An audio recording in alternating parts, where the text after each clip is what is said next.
할렐루야. 여러분 혹시 대나무 꽃을 보신 적 있나요? 여기 대나무 꽃 보신 적 있나요? 역시 이 화원이나 꽃에 관해 굉장히 조예가 있으세요. 보통 사람들은 아마 대나무 꽃을 보신 적이 없거나 왔더라도 선명히 기억하지 못할 것입니다.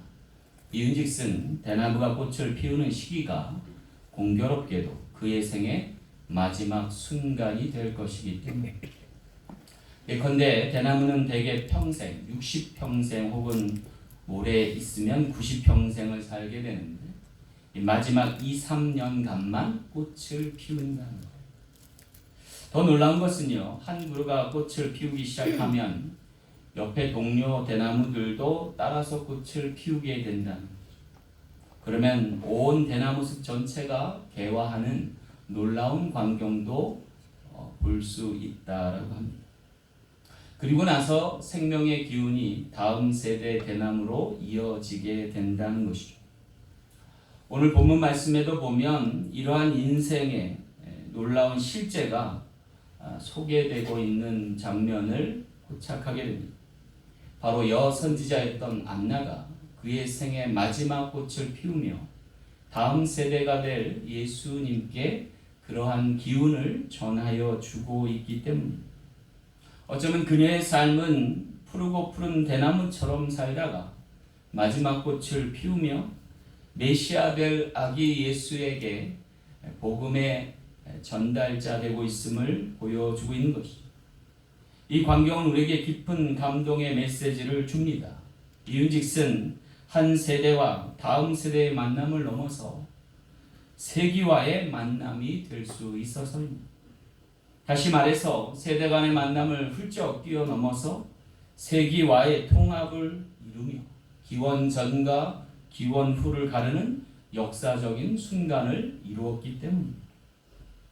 어쩌면 그녀는 지금 아기 예수와의 만남을 통해 생의 마지막 불꽃을 피우고 있는지도 모를 일인 것입니다. 여러분, 우리에게 어떠한 삶이냐라고 하는 것이 굉장히 중요합니다. 그러나 더 중요한 것이 있다면 내 마지막이 어떤 죽음이냐라고 하는 것일 겁니다. 왜 이것이 중요하냐? 그것이 다음 세계를, 다음 세상을 결정할 단서가 될지 몰라서입니다. 어쩌면 오늘 우리도 지금 12월 마지막 한 주만을 남겨보내면서 한 해를 정리하려 합니다. 또한 이 시기에 우리는 다음 해를 맞이해야 할지 모릅니다. 묵은 한 해를 보내고 또 한 해를 맞이하면서 어쩌면 이러한 것이 반복되어질 때에 이 세상이 저물고 저 천국이 도래할 것을 경험할 수도 있겠다는 것입니다. 그때 오늘 우리가 모든 일을 필하고 달려갈 길을 마치고 주님을 영접함으로 의의 면류관, 생명의 면류관 얻을 수 있는 저와 여러분 되시길 간절히 소망합니다. 자, 그렇다면 우리가 그 순간에 우리의 영혼을 의탁하며 주님께 우리의 삶을 드릴 때 하나님이 어떠한 분복을 내리실까요? 말씀을 통해 귀한 깨달음 얻는 저와 여러분 되시길 간절히 소망합니다. 첫 번째 분복은 지혜로운 여인 되게 하심입니다. 오늘 36절 말씀 볼게요. 그가 결혼한 후 7배 동안 남편과 함께 살다가 과부가 되고 그랬어요. 여기 오늘의 본문의 주인공이라 할 여인의 신상을 소개하고 있습니다. 보니까 신혼기간 7년을 제외하면 모두 솔로로 살았다는 거예요.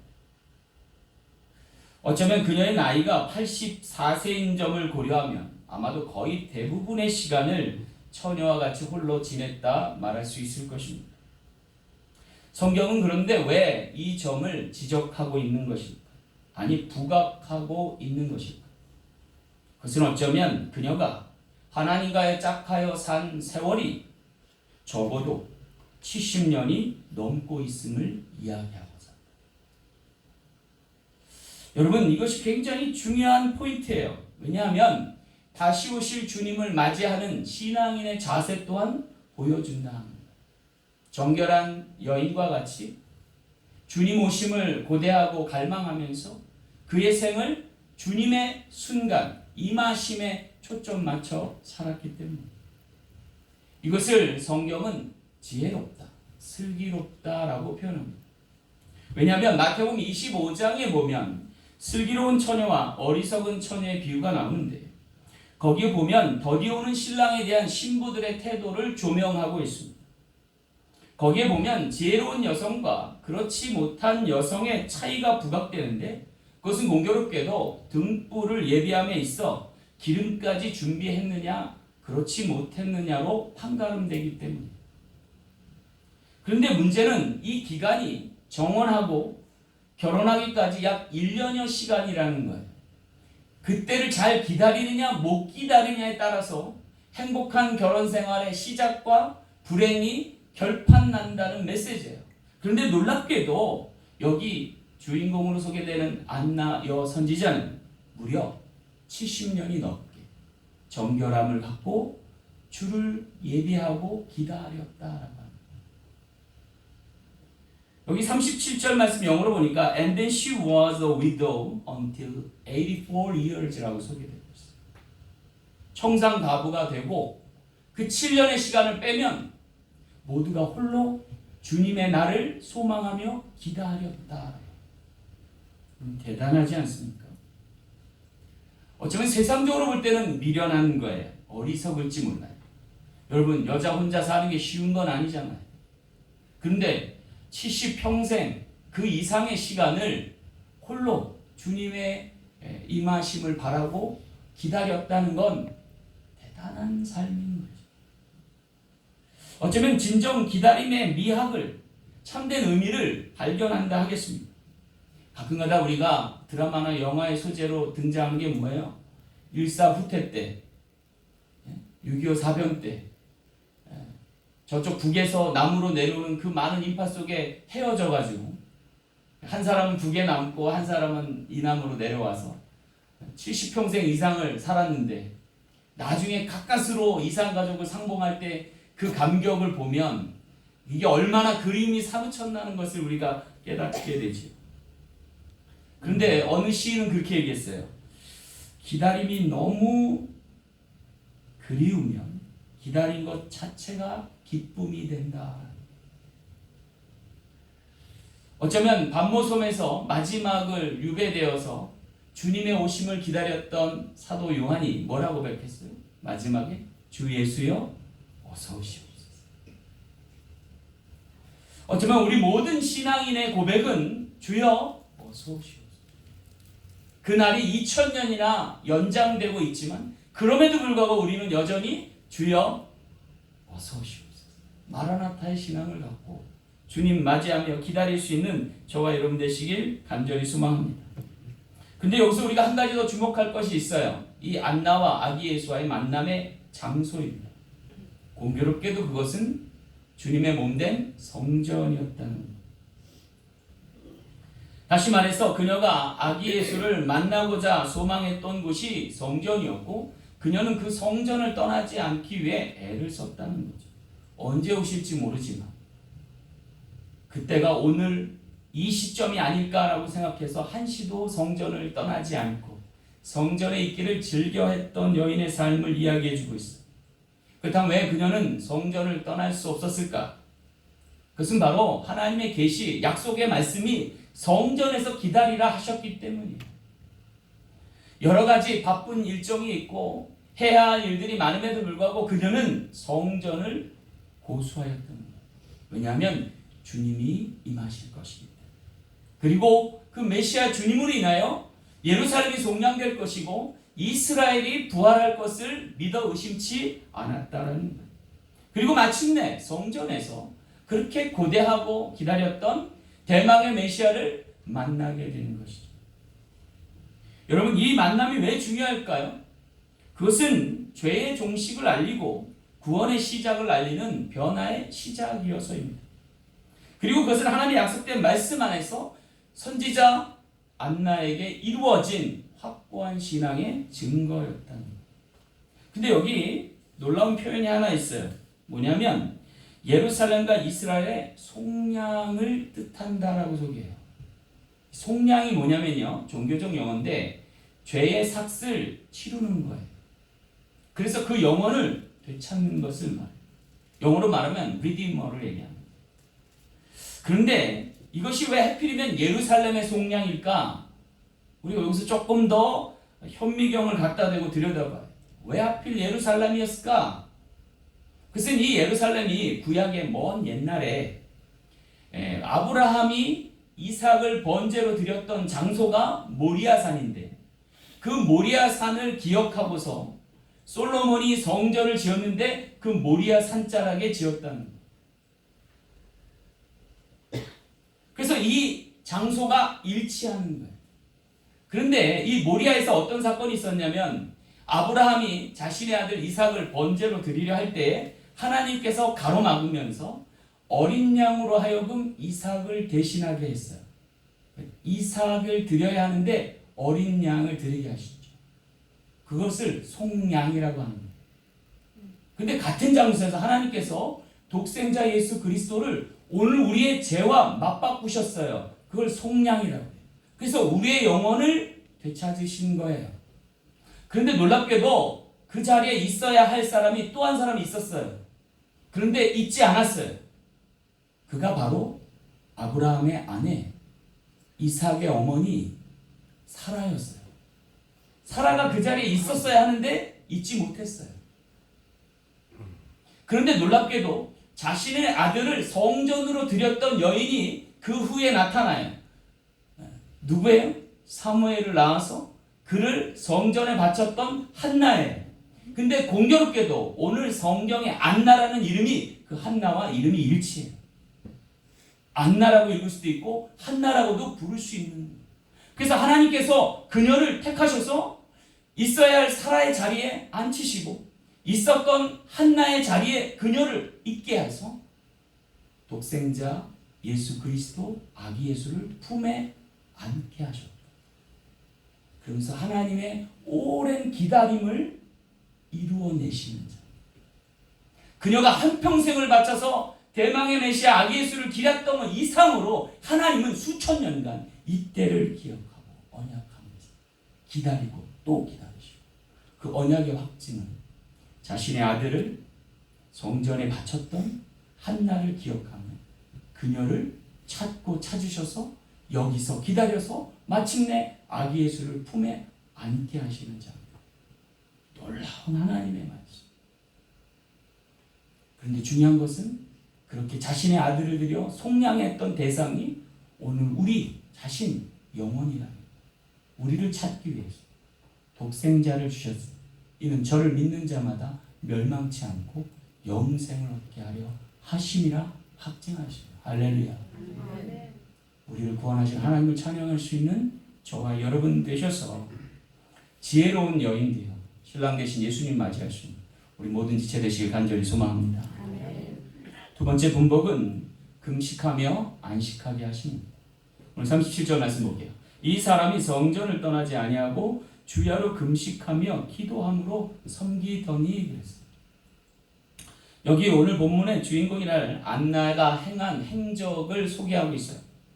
그것은 성전을 떠나지 않고 주야로 금식하고 기도함으로 섬겼다라고 하는 거예요. 그녀는 왜 이렇게 했을까요? 바쁜 일도 많았고 해야 하고 감당할 일도 많았을 텐데 말입니다. 한마디로 말하면 죽을 날이 멀지 않아서. 그런데 죽을 날이 멀지 않았는데 왜 성전에서 금식하고 기도함으로 섬겼을까요? 오히려 그의 남은 여생 더 행복하게 잘 먹고 잘 놀아야 하지 않을까요? 근데 그녀는 오히려 반대로 행하고 있었던 것입니다. 이은즉슨 아마도 다음 세계를 위해서, 그리고 다음 세대를 위해서 또다시 자기를 부인하고 자기 십자가 지고 주님 말씀을 따른 것이 아닐까 싶습니다. 어쩌면 이것이 신앙의 사람의 참다운 모습이 아닐까라는 생각을 해봐요. 내 시간을 들여 하나님의 시간으로 바꾸는 것, 내 삶을 들여 하나님의 몫으로 더불어 받는 것. 그래서 멀잖아 있을 다음 세계를 위해서 오늘의 시간을 주 앞에 드리는 것. 머지않아 바톤을 이어받을 다음 세대를 위해서 오늘 내 세대를 정리해 주는 것. 그렇게 될 때 열린 천국 문을 향하여 나갈 수 있는 저와 여러분 될 줄로 믿습니다. 여러분, 그녀가 성전을 떠나지고 주야로 금식하며 기도함으로 섬겼던 모습을 한번 연상해 보세요. 요새 제가 저희 교회 매일 출퇴근하다시피 하는 분이 있어요. 권사님 한 분이 계신데 새벽부터 나오셔가지고 예배하시고 기도하시고 메시지 증거하시고 또 오전에 많은 사람들 만나시고 신방하시고 또 아픈 분들 있으면 병원도 같이 가시고 약도 타다 주시고 심부름도 해주시고 그런 분이 계세요. 할렐루야. 네. 평생 주유권 하나 드렸으면 좋겠어요. 새벽부터 나와갖고 저녁 늦은 시간에야 겨우겨우 지친 몸을 안고 댁으로 돌아가시는 모습 보면 참 대단하시다는 생각. 여러분, 새벽에 캄캄한 길에 운전하고 나오는 거 쉬운 일 아니잖아요. 어쩜 목숨 걸고 나와야 되시는 게 아닌가 생각. 날이 밝기까지 기다렸다가 조심조심 또 가시더라고요. 근데 더 한 분이 계세요. 95세, 이제 내년이면 96세 되시는데 우리 목사님 손수 운전하세요. 대단하세요. 더 대단하신 분 그 옆에서 이렇게 꽉 잡고 죽으면 죽으리라 하시는 사모님도 대단하시고 저분들 보면 제가 예배를 목숨을 들여서 드리신다는 의미를 깨닫게 돼요. 그냥 예배가 아니에요. 보통 예배가 아니에요. 목숨을 무릅쓰고 드리는 예배예요. 할렐루야. 아멘. 우리가 정말로 귀히 여길 분들이에요.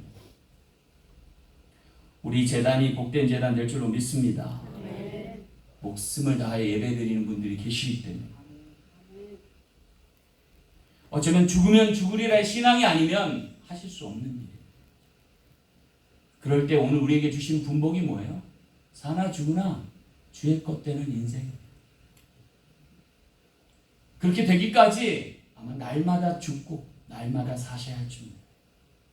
근데 여기 놀랍게도 안나라는 여선지자는 금식하며 기도함으로 섬겼다. 그것도 주야로. 그런 그녀에게 하나님 안식을 허락하실 줄 믿습니다. 이런 분들의 삶의 특징은 뭐예요?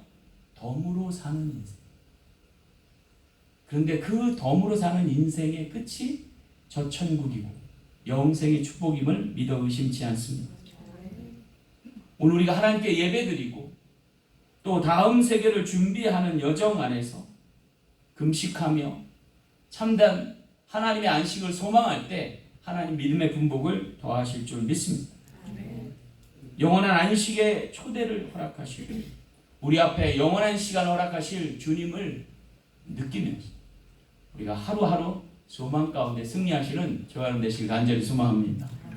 마지막 세 번째 분복은 감사하며 간증하게 하십니다. 38절 말씀 볼게요. 마침 이때 나와서 하나님께 감사하고 그랬어요. 예루살렘의 속량을 바라는 모든 사람에게 그에게 대하여 말하니라. 여기 끝으로 주목할 만남을 소개합니다. 바로 예수님과 그녀의 만남입니다. 아마도 예수님이 처음으로 성전에 방문하신 날이 아닐까 싶어요. 당시엔 유아 세례는 없었지만 아마도 100일이나 또 1년애가 되는 날 아이를 안고서 성전에 처음으로 올라올 때 보통은 제사장들이 안수해주고 축복해줍니다. 근데 예수님께는 이 여선지자 안나가 와서 품에 안고 기도해 주었을 것으로 판단됩니다. 그런데 이 여선지자 안나가 향한 행동은 하나님께 감사하고 이를 간증한 거예요. 뭘 간증했겠어요? 이 아이가 바로 내가 평생 기다리고 예루살렘을 속량할 대망의 메시아다라는 걸 온 천하에 알리는 계기예요. 여러분, 이것이 놀랍게도 요셉과 마리아에게는 믿음의 단초가 됐을 것 같아요. 천사들이 전해준 대망의 메시아의 탄생을 부여받았지만 또다시 한번 재확인시켜주는 거예요. 노년이 된 여종이 성전에 나와서 주야로 금식하고 그리고 기도하여 섬기더니 마침내 그 아기를 받아보고 이 아이가 바로 내가 평생을 기다렸고 말씀에 언약하신 그 대망의 메시아다라는 걸 선포해 줬기 때문에 이것으로 요셉과 마리아는 한 번 더 예수께서 대망의 메시아 구세주임을 깨닫게 되고 확신하게 되었을 것이고, 그것이 종래 예수님께 자라날 때 확신으로 인첨을 받게 될 것이고, 예수 그리스도를 통해서 12사도가, 그리고 120명의 성도가, 그리고 500명의 문도가, 그리고 오늘날 전 세계에 있는 모든 성도들에게 확신으로 주어지게 되었답니다. 그것을 통해서 이제 천국 문이 열리게 됩니다. 하나님 나라가 우리 가운데 도래하여 저 천국 순례할 수 있는 여정의 물꼬를 틔웠다. 이것은 놀라운 일이고 놀라운 변화인 것을 기억할 때 오늘 우리가 하나님께 찬송 올릴 수 있는 저와 여러분 되시길 간절히 소망합니다. 여러분, 이 작은 변화지만 이 한 알의 밀이 땅에 떨어져 죽어 많은 열매를 맺는 것 같이 그녀의 인생이 승화되는 순간입니다. 마치 물이 99도까지 물로 그대로 있다가 마지막 가열된 1도가 넘으면 수증기로 스프라우트 할 수 있는 것과 같다라는 거죠. 놀라운 향기가 전해지지 않겠느냐는 것. 또한 땅에만 머물고 있던 이 물이 하늘로 올라가지 않게, 그러한 변화가 지금 임하게 된 것입니다. 그것을 통해서 멀잖아 우리도 주님을 영접함으로 저 천국에 이를 수 있는 향기나는 삶으로 변화될 것을 알려준다 할 거예요. 마치 향유 한 근의 전부를 깨어서 주님의 죽음을 장사했고 주님의 죽음과 함께 부활의 영광에 임할 것을 소원했던 마리아와 같이 그렇게 변모될 우리를 기약하면서 살아갈 수 있는 저를 되시길 간절히 소망합니다. 어쩌면 그녀는 대나무꽃처럼 생의 마지막에 아름다운 불꽃을 피워가며 그리스도의 향기를 바라고 있는지 모르겠다는 거예요. 율법의 종식과 함께 은혜의 시작점 안에서 복음으로 승화되는 그녀의 인생이 참으로 가치 있다 할 것이고, 그녀를 기뻐 받으시는 하나님의 영광 가운데 품으셨음을 기약하여 오늘 우리의 삶도 그와 같기를 간절히 소망합니다. 우리의 마지막까지 주님 앞에 드릴 수 있는 저와 여러분 되시길 간절히 소망합니다. 강도라는 분이 있어요. 예수님의 오른편에 십자가 질 때에 그가 뒤늦게라도 깨어치고 마지막 시간 마지막 한마디를 다해서 주의 나라 임하실 때 나를 기억하소서라고 할 때 주님이 네가 오늘 나와 함께 낙원에 있으리라. 적은 소위의 2렙돈을 성전세로 냈던 과부들을 주님 기억하셨어요. 오히려 감사하시면서 저들이 생활비 전부를 얻었다라고 칭찬하시면서 오늘날까지 회성되게 함께 하셨던 것을 주님과의 만남이 오늘 우리의 삶을 놀랍게 승화하며 승리케 되고 영생의 축복을 누릴 수 있는 가치 있는 삶으로 이끌어질 줄 믿습니다. 따라서 우리는 먼저 감사하고 또한 더욱 높여 간증하면서 천국을 소유하는 사람으로 많은 사람들에게 복음 전할 수 있는 귀한 지체를 되어서 하나님 나라의 놀라운 일원으로서 영생의 축복을 누릴 수 있는 우리 모든 지체 되시길 간절히 소망합니다. 말씀을 맺겠습니다. 예전에 제가 어렸을 때 아주 감명 깊게 본 영화가 한 편 있어요. 제목이 바람과 함께 사라지다. 가장 인상적인 장면을 꼽으라면 그것은 여주인공이 조지아 언덕의 노을을 바라보면서 다음과 같이 외쳤대요. 내일은 내일의 태양이 뜰 것이다. 영어로 얘기하니까 After all, tomorrow is another day. 오늘 우리의 생을 가치 있고 열심히 소망을 품고 살아가면 또 다른 태양이 우리를 맞이한 같이 오늘 우리가 끝까지 믿음으로 전력하여 달려갈 길 마치면 주님께서 우리를 영접하시고 생명의 멸류관, 의의 멸류관 허락하실 줄 믿습니다. 그를 통해 주님과 함께 안식하며 저 천국에 복된 나날 보낼 수 있는 우리 모든 지체 되시길 간절히 축원합니다. 기도하겠습니다. 참으신 아버지 하나님, 2024년 한 해를 정말 놀랍게 역사하셨습니다. 감사한 일이 너무나 많았습니다. 부흥의 원년 삼아주시니 고맙고 감사합니다. 수년에 큰 부흥이 있음을 알고 오늘 주님 앞에 우리의 생을 드리며 우리의 삶을 모두 하나님의 영광에 이르길 소망합니다. 함께하여 주시고 대망의 2025년을 기쁘게 맞이할 수 있는 거룩한 지체들 되게 하여 주옵소서. 주님과 늘 항상 동행하길 원합니다. 주님과 함께 여정을 통하여서 하나님 나라에 순례길 원합니다. 주님 함께하여 주옵시고 축복으로 갚아 주옵소서. 거룩하신 예수님 이름으로 간절히 기도하옵나이다. 아멘.